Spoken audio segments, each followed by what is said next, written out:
Lynnda, welcome to the show. I am so excited about our conversation. And I love that you have consciousness doula. What exactly is that first? I want to know more about you. But I want to know what does that mean? Thanks, Michelle. Thanks for having me on. I'm really excited. Well, consciousness doula.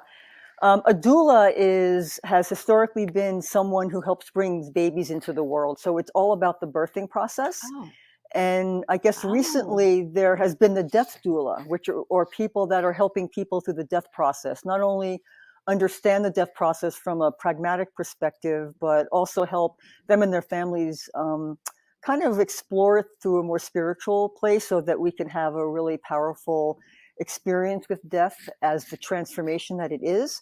So I've been involved in consciousness for really my entire life, but I got involved in conscious business practices decades ago. And then I decided that I really just wanted to focus on helping people awaken. And consciousness doula kind of fit it the best because a consciousness doula is all about helping people birth consciousness. I absolutely love that. So you help people transition into the other world, basically? No, no, that's a death doula. What I do is I help people Oh, okay. go through an awakening process. So many people right now are having experiences where they're waking up and they're having both positive experiences where they're having a lot of synchronicities. Maybe they're having some contact with themselves or with others beyond this realm. And, but they're also having not so great experiences where that is separating them from other people. It sometimes separates them from income, it separates them from jobs, it separates them from people that they care about. It can be a very isolating experience, and many times the awakening process, you go through a period of solitude, and that's part of the process. So I wanted to Yeah. help people that are going through the experience because when I was going through it, I didn't have any guidance. I didn't know what was happening. It was very scary. It was a very lonely experience. So even though I had wonderful mystical experiences that went with it, it's not all light and frothy, happy stuff. It's really about Right. going deep into your own soul and your own spirit and into the trauma that you are probably not all that in touch with and into ancestral trauma. It goes into all kinds of things. So um, Mm.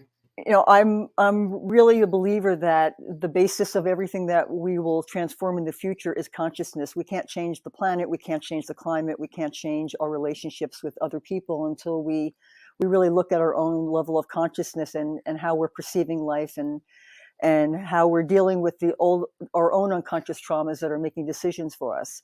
So through everything I'm doing, it's really a kind of a service. It's a real commitment I have to life at this point. My life is really about helping others find that level of consciousness within themselves and deal with the all the things that happen to you when you begin to wake up and your perception of the world becomes different than it had been and you don't really know how to navigate it. So what I'm doing is helping people connect to that and through other people, like even your podcast is important because so many people have so many different ways of experiencing and awakening. It's really important that the more people that are putting this information out there, the better it will be because not everyone will resonate with me, not everyone will resonate with you. People will resonate with different Right. conversations that people have. So I'm a big believer in the more the merrier when it comes to those of us that are out there with this kind of commitment. I totally agree. But let me ask you, since COVID, do you feel like a lot of people have started or began their spiritual awakenings? Yes, well, pain is an incredible awakener. Many of us will not really look at things until we experience some kind of pain around it. So Right. it was very scary. We went into a time where nothing that we thought we were going to be happened, and we were all transformed during the COVID experience. Whether and most of us, I think, are not fully in touch yet with exactly what happened and exactly how we've transformed, but that will reveal itself in the next 2 or 3 years. But I think Yeah. what happened is it started rattling people. Not only that experience, but there are other experiences happening right now that are rattling people. There are also all kinds of energetic energetics coming from different parts of the galaxy that are shifting the way that we see things and shifting our own energy. So I think many more people are having an awakening experience than actually know they're having an awakening experience. And I meet people all the Right. time, and the only way they know they're having it is because I happen to language and voice what they're feeling, and they've never heard it out loud before. They don't, you know, they haven't watched podcasts like yours. They haven't gone online and really looked at what it's like to awaken, and they think they're just being dysfunctional in their own life, and they don't Yeah. realize that they're actually going through a transformation. So I think many people are having the experience that don't know they're having it, and that's why this kind of information is important right now. So people, we need to normalize the experience so people don't think that they're the freaks in the room. Oh, absolutely. And I love that because I know that our belief systems also stop us. We think, oh, it's such a, beautiful thing, or, but I can't go there. I can't touch that spirituality, and Hmm. I think don't you think our beliefs that we grew up with tends to block us grow spiritually? Yeah, well, we basically just live on belief systems. You know, I have a belief system about consciousness. I don't know. I think the only true moment of truth we have in our life is the moment of death, because at that moment we know whether there's something else or not. But until then, I say that consciousness is this kind of this gigantic force. It's the life force of the universe, and what we do is we create reality nests of belief systems. So a bunch of people come together with a belief system, and we create a nest in consciousness that we call reality. And that's why there are so many different belief systems. That's why so many people believe so many different things, and they're all right and they're all true for the belief systems that they're living in. And but what consciousness does when you really begin to open up your your awareness, your self-awareness, your external awareness, is it begins to bust open those nests of belief systems that we have, and that's when we sort of get scared. It's kind of like Russian dolls. Like we live in one little Russian doll, and we think that that's life, and we think that that's our belief system, and that we think that's the only thing that exists. All of a sudden, for one reason or another, either through a trauma or through just an awakening experience, you bust out of that first level of consciousness and that belief system, and you're in something completely different. And all of a sudden, you see it's those aha moments. It's at that aha moment that you see something for the first time, and that brings you into the next layer of consciousness. And then the whole awakening process is just a series of breaking out of Russian dolls into another level of consciousness. I don't think we ever in this life get to the end, because I don't think there is an end. I think it's just a matter of where we're willing to go, because the further we go into expanded consciousness, the stranger it kind of gets. We start going into the subtle realms. We start going into areas that go against our cultural beliefs, our religious beliefs, our family beliefs. And some of us don't want to go there, and that's perfectly fine. There is no right or wrong. It's just a matter of where your soul is calling you. And if your soul is calling you to go to another level of consciousness, you're going to go. It's just a matter of the Yeah. experience you have going there. So, but you don't necessarily have to go further. You can stay where you are. And I think the idea that we're judging people based on level of consciousness is not a fair one, because everyone's on their own personal soul journey, and we really don't know what everyone's soul journey is. Right. And I love that because, there's no, like you said, there's no right or wrong because everybody is here to learn different things Mm-hmm. and we're on different journeys. Mm-hmm. And okay, so I got to change things and I got to talk about your book, Trusting the Currents. And Lynnda, I absolutely love the very beginning where you talk about the relationship with your father Mm-hmm. and how you were able to, and I think this is wonderful, and I don't want to tell your story. So I go ahead and tell us your story so I don't, water it down or anything. I want to Well, hear it from you.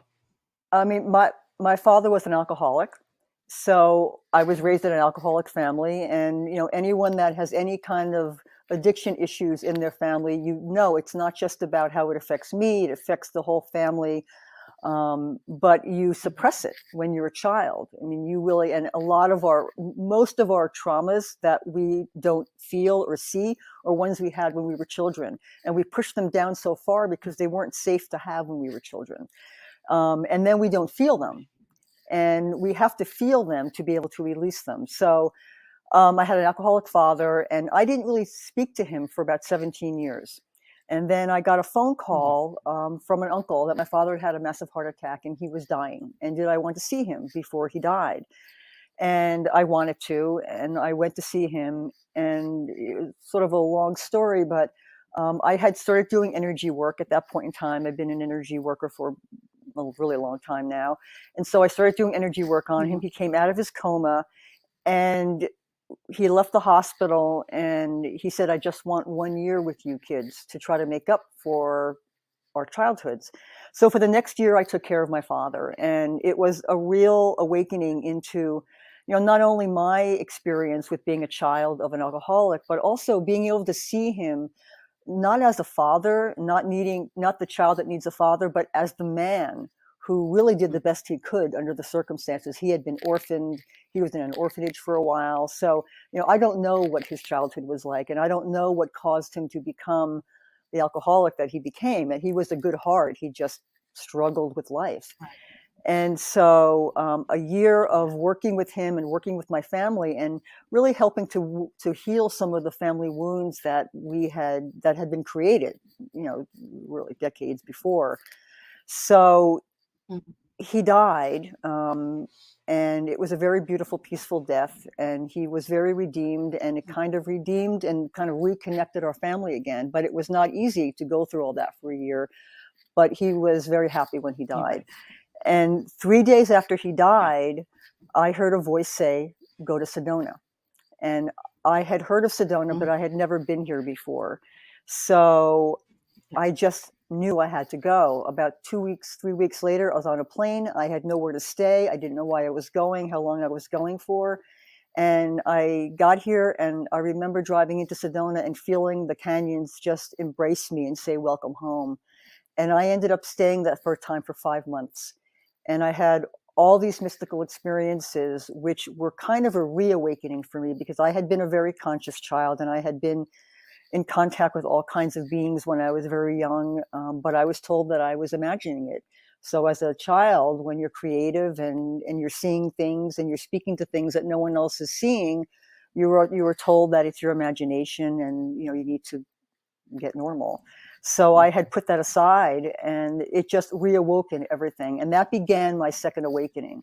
And I went through a series of years of all kinds of things. But yeah, so that's what happened with my father. And I'm really grateful for that experience because it was a difficult one, but it Yeah. really helped me see myself in a different way and helped me understand my family, not just my father, but my whole family dynamic at that point.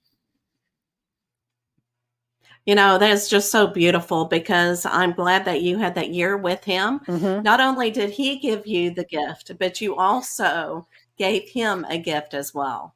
And Yes. so it was just such a loving story. All Thanks. right, so let's talk about Sedona and about channeling this book. And I absolutely love the dragonfly. Yes. So, what made you put a dragonfly there? Well, when I was a child, I used to communicate with insects, but of course I was told I wasn't, so Oh, I forgot about that. And then when I came back to Sedona the first time, I started being able to mhm. communicate to them again. And when Addie May started coming to me, I had always gotten my whole life what I would consider high knowledge, and it was really more transmissions, which were just downloads of information about a whole bunch of stuff about the world, about life, about me, about other people. So I've always gotten high knowledge, but I had never really heard a voice before. And it started when I was living in New York City, which is where I spent all of my adult life, except for the last 4 years. I was living in New York City and I was in advertising and I was in conscious business practices and I was working on a project and I was sitting there and all of a sudden I heard a Southern Black woman's voice. And she said, it's not what happened to me that matters. And it was a very profound experience. It felt like she was standing right next to me, and it kind of freaked me out. But I wrote down the sentence, and then Yeah. I just started hearing her speak, and I just started writing her story down. And I probably got 2 or 3 paragraphs out, which were the first 2 or 3 paragraphs of her story. And then I felt her leave, and I was, okay, that was kind of odd. And I forgot about it. And then 3 or 4 days later, she came back. And so that began a process with her where she would come and visit me, and I would feel her presence, and she would always pick up where she left off. So I never knew where I was going with the book until I was writing it. And I didn't even know I was writing a book for a year. I just had a very strong impulse to write down her story. And then about a year into the writing it, while I was working and trying to have, a career while I was telling her story, she told me it was time to go back to Sedona.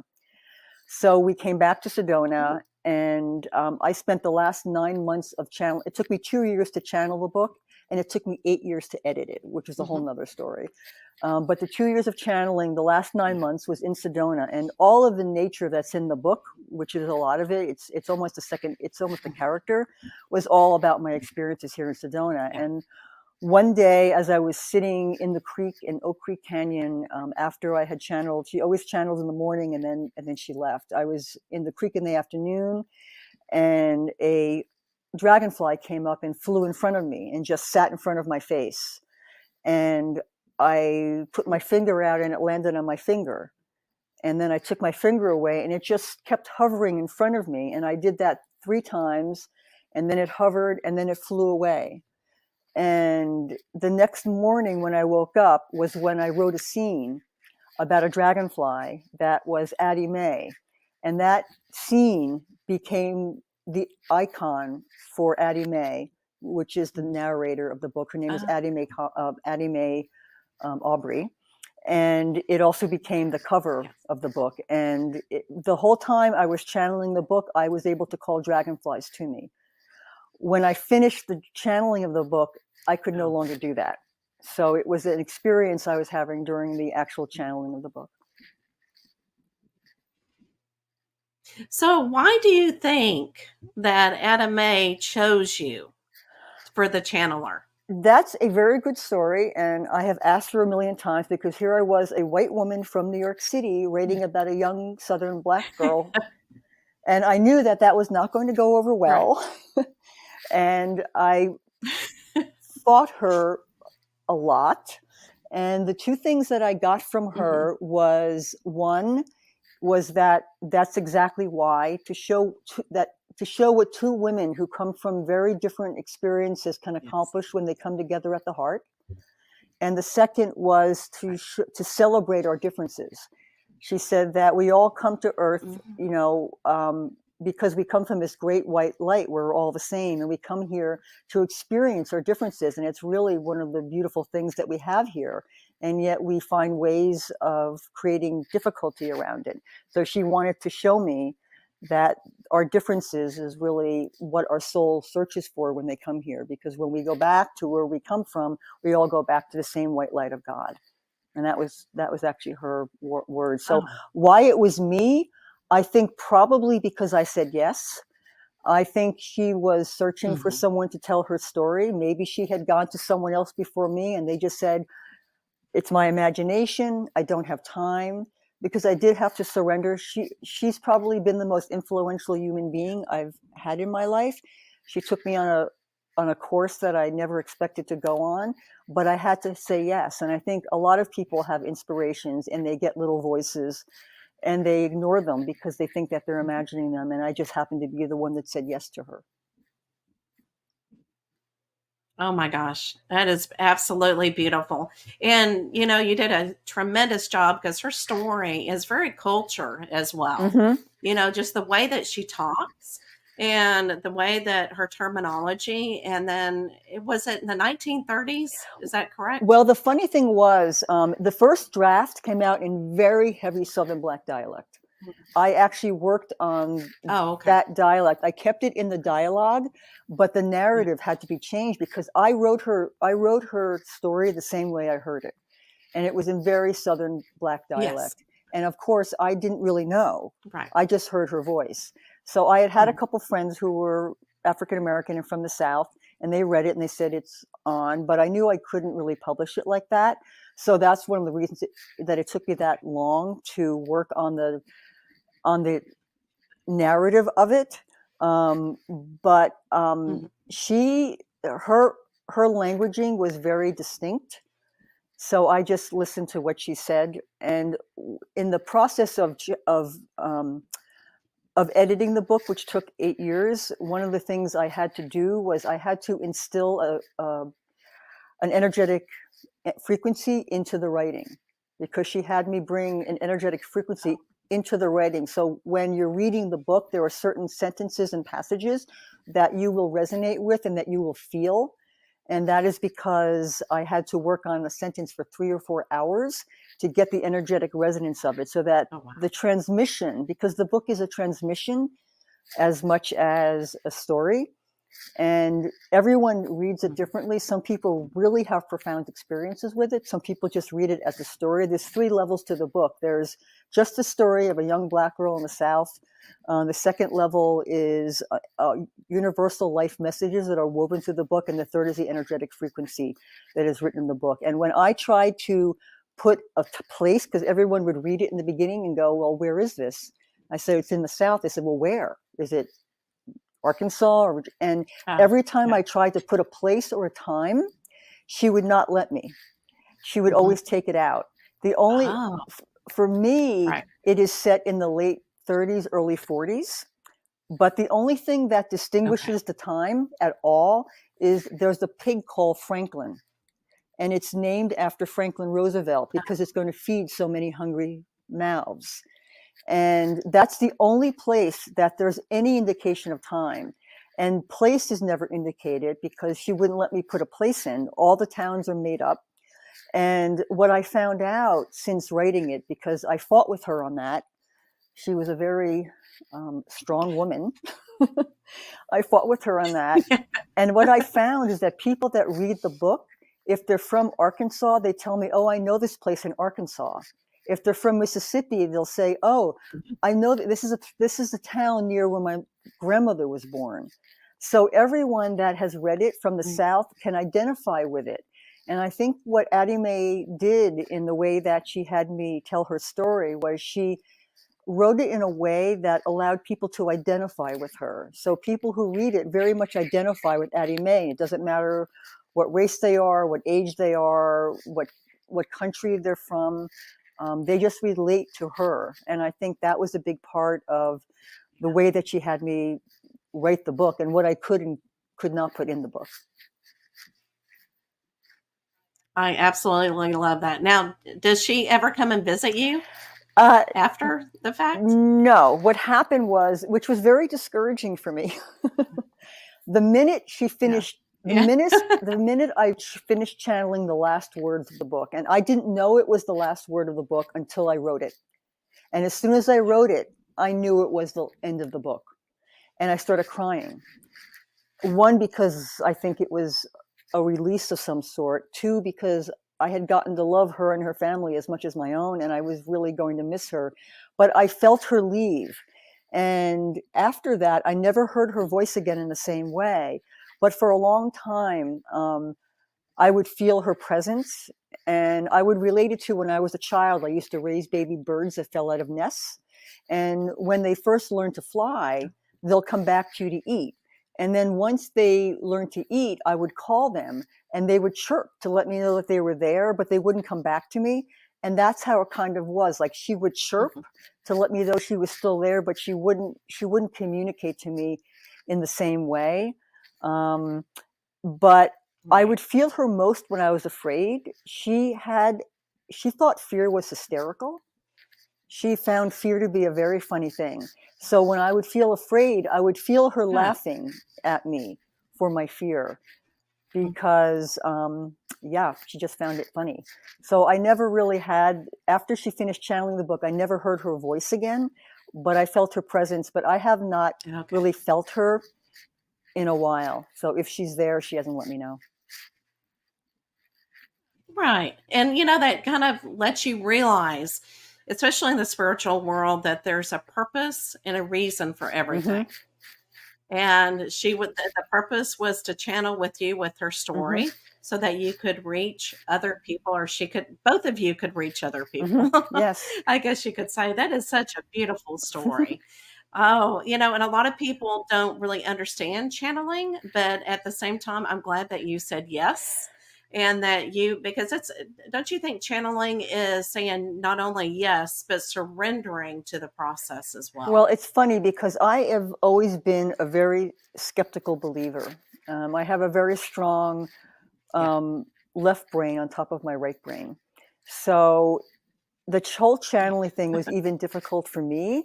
And I did not tell people this book was channeled for a number of years because I guess, from my childhood being told that you're weird for doing things like that, I always felt a little bit of fear around being that person that channels weird things. So I didn't really tell people it was Right. channeled, but eventually, it is who I am. And we don't really know what channeling is. If we're channeling higher parts of ourselves, if we're channeling other beings, if we're channeling imagination, no one really knows. But when you're having the experience, anyone who's had the experience of channeling something, it is a profound experience. And in the moment, you know absolutely for sure it is happening the way you feel it happening. But what happens is after the experience, it becomes to dissolve like a fog, and you can no longer connect to it in the same way that you had the experience. So you begin to doubt yourself, begin to doubt the experience. But Oh, the more times it happens, the more you believe in it, and you learn to understand it is about trusting the current. It is about trusting that when you're having those peak mystical experiences, that those are not going to stay with you, and they're not supposed to. They're supposed to just give you a little bit of a kind of like a trail marker so that you're in the right place. But then you have to live in this world. We live in this world. So we have to find ways of taking the information right. that we get in our channeling experiences into this world and not get too caught up in it so that we can't really embody it, because we really need to embody Yeah. what we learn in spirituality, or we just sort of float around in space, and it's very hard to ground, and it's very hard to live in this world when you're not embodied in it. Absolutely. Oh, absolutely. I love how you explain Oh, everything. I thanks. could listen to you for weeks. Thanks. so, I'm I'm going to change things a little bit Yeah, sure. again. Now, if I love to ask all my guests about inspiration. Hmm. So, if somebody was needing some type of inspiration, any type that you love to give, what type of statement would you tell them? To become inspired. Yes, anything that comes to mind. Well, I think I would say go out on the earth. I don't think there's anything that can connect you to inspiration more than connecting to a tree, laying on the ground. I mean, when you are connected to the planet, you are connected to the universe, the cosmic universe, your inner universe, the earth. But there's nothing like connecting to the earth. So that to me is the biggest inspiration. When I was living in New York City, I now live in Sedona, Arizona. When I was living in New York City and I would get freaked out, I always kept a bag of organic dirt Oh. underneath my sink, and I would pull it out, and I would Oh, smell I love it. I would smell the dirt, and I would put my hands in it, and Yes. it was like a Valium. It would just release all this stress, Mm. and it would inspire me to look beyond where I was. And I mean, I also have a technique that I use with my hands when I get freaked out. And um, when you feel stuck in a place, or you're getting triggered in some way, shape, or form, I would look at my hand and I would go, is this true? Is this feeling I'm having true? Because most of the time when we're having an experience that's a negative experience, we are overreacting to it, because we are pulling from a memory of the past, from an experience in the past, and we are projecting it into the future that it's going to happen the same way. But it's not necessarily true. It can become true if you drag that past energetically into your present and into your future. So you looking at your hand and going, is this true? And then you realize that it's not true, that you are overreacting. Then you go, okay, if Mm. it's not true, what is true? And I look at my other hand, And I go, what is true? And then you think about all the wonderful things that are in your life right now, like the people, the experiences you're having. And if you can't think of anything that's good because you're having such a bad time, think about what you're grateful in life and focus on the gratitude. And you will find that this will start to release its hold on you, and you will start feeling more like this.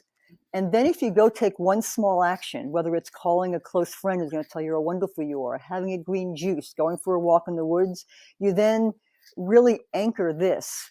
So both of these things help to inspire you away from, because inspiration is just bringing you outside of where you already are from an intuitive and a mental and a psychological perspective. So you sometimes need to seek the avenues to do that. And nature is one. And then there's all these exercises that you do, or read a book. I mean, there are many things you can do to inspire yourself. All it is getting you outside yourself. I love it. Absolutely love it. Are you ready for the last I'm question? ready. Let's pull it up. And you know what's interesting is the question always goes with the Oh, guest. great. It never, Synchronicity. fails. So I absolutely love it. I love it.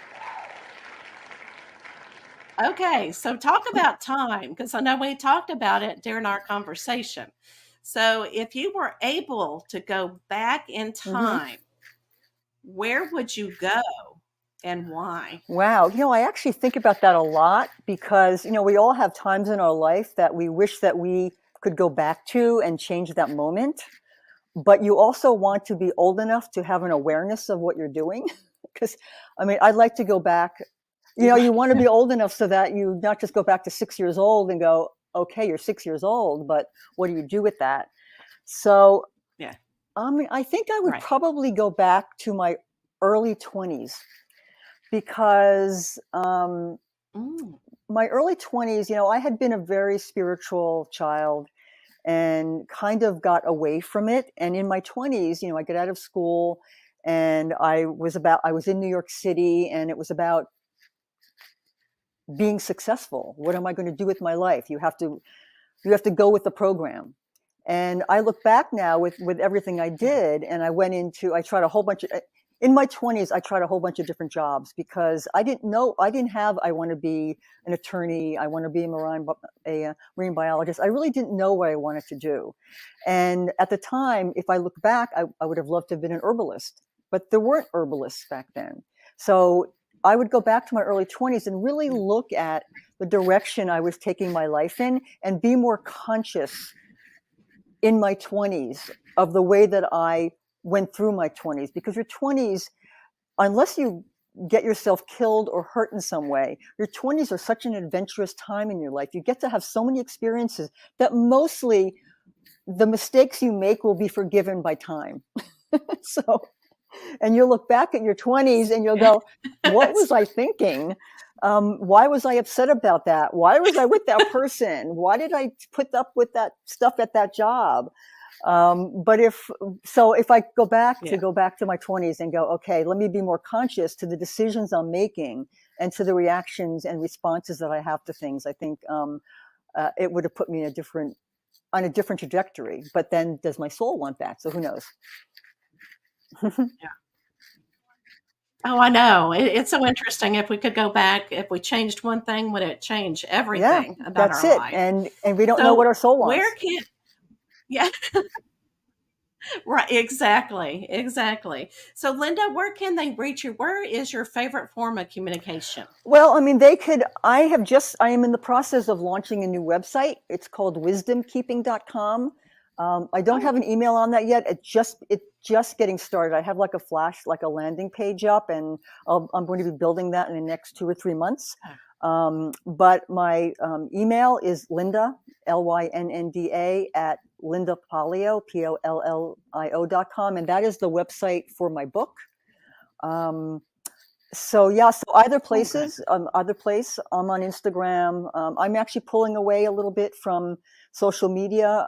The wisdom keeping is going to be a portal Yes. for those that are awakening, and it's not just going to be me. I want to Oh, bring in other kinds of teachers and just people who have gone through the experience that can help everyone as they go. So we'll be having courses, and there'll be books, and there'll be community, and there'll be all kinds of things that help people that are going through the process find each other and have guidance from those of us who have gone through the process before. And we all want to help those that are coming up not have to go through everything we went through, because a lot of us were out there like with machetes in the forest chopping down trees that no one else had chopped down. So anything that I can do, and that I'm sure you feel Right. the same way, can help other people that are going through the experience. That's what wisdomkeeping.com will be about. So you can sign up, you can put your email and your name in there, and when it's finally launched, I'll get back to you. I love it. And I was going to say, where were you when I was in my 20s needing some information? I know. Well, that's it.